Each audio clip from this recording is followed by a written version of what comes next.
Welcome back everybody to Extreme Off-Road Silly Builds, and today we're dealing with the 2022 Hyundai N Vision 74. Now this has 992 horsepower, 982 pounds-feet of torque from its combination of its 85 kilowatt hydrogen fuel cell and its 62 kilowatt hour of batteries, which both power the two electric motors. And yeah, it's now got all-wheel drive, off-road tyres and off-road suspension, while it weighs 4,152 pounds. It can only 0 to 60 in 3.193 seconds, 0 to 105.317 seconds, and going to a top speed of 220 miles an hour. So yeah, we've had a few Hyundais out on this series so far, the fastest of which is still the Kona N, with the Elantra racing car being more than a second slower than that. So yeah, hopefully this can be able to improve on the Kona N, because even though it's a fairly solid time, it's still not quite in the top 50. So yeah, and this does have a fair decent amount of things going for it. The braking, the launch, the acceleration, even the handling and the top speed are fairly good. Off-road capabilities on the lower side of things. Usually cars that do well on this series can have higher off-road capability than that, but it's far from the worst that we've seen either. So yes, should do hopefully pretty well, because it's got nearly 1,000 horsepower, which granted is nowhere near as much as some cars on this series, but with it being electric, it's pretty much immediate, so that'll be an advantage, especially when coming out of corners. So yeah, this is actually faster in terms of acceleration than the how fast will it go version of this car that we used. And that's purely because we're not concentrating on top speed like with that series. So yeah, it's quicker at getting up to speed, just purely because the gear ratio hasn't been extended.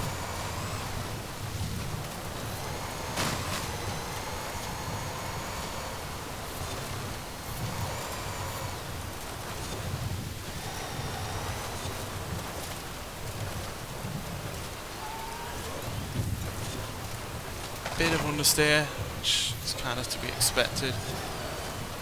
The day this was only rear-wheel drive in its standard form.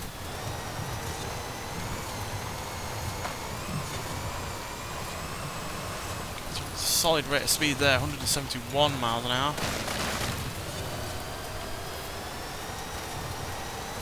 Because that power is there all of the time, even if you slow down, you're not going to be that long until you get back up to speed again. And we've obviously got the advantage of that giant rear spoiler, which doesn't provide a ton of downforce or all that much extra in terms of handling, but it does at the end of the day provide some handling over the car if it had it removed. And considering this course has a lot of tight twisty corners, you want all the handling you can get. It's not just about off-road capability, it's about whether or not the car is able to deal with any of the extra power, acceleration and speed that it's got around what is ultimately quite a complex course at times.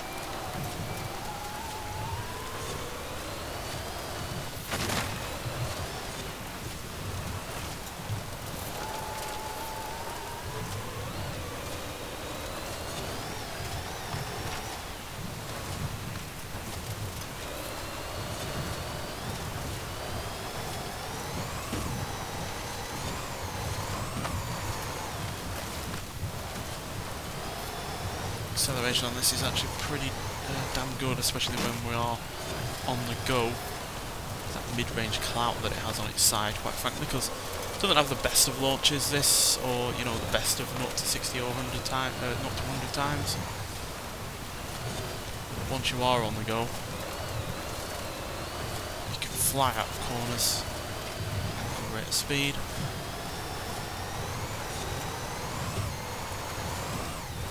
About 150 down there. Whoa, car got away from me a little bit there, but gathered it back just about.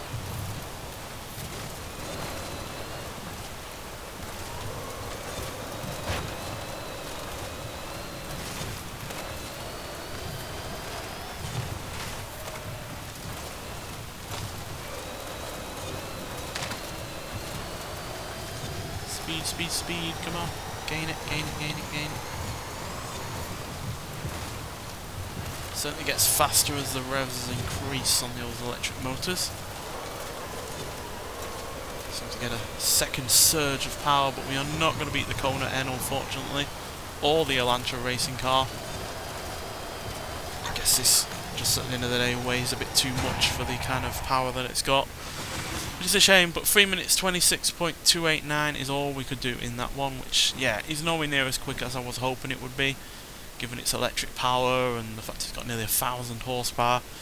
But still, that means it is quicker than several, off-road vehicles, like the Ford Bronco Raptor, Subaru Legacy RS, the Polaris RZR Pro XP, the Hennessy Velociraptor 6x6, the Ford F-150 Lightning Platinum, another electric car, the Ford F-150 SVT Lightning standard car from the 2003 with supercharger and whatnot, that lot, Porsche 911 Desert Flyer, the Land Rover Defender 110X, the standard Ford Bronco, and the Liberty Ford Super Duty F250 Lariat Transformer. So, yeah, quicker than some off-road vehicles there, but we're also slower than the likes of an Aston Martin Valhalla concept car, which was one of the first cars, I think that was actually the first car that we took out on this series, as well as the Sierra Car 700R, Subaru Brat GL, Dodge Magnum SRT8, and a Renault Megane RS250. So, yeah, a little bit on the slow side in some regards, but it is still quicker than some serious off-road competition.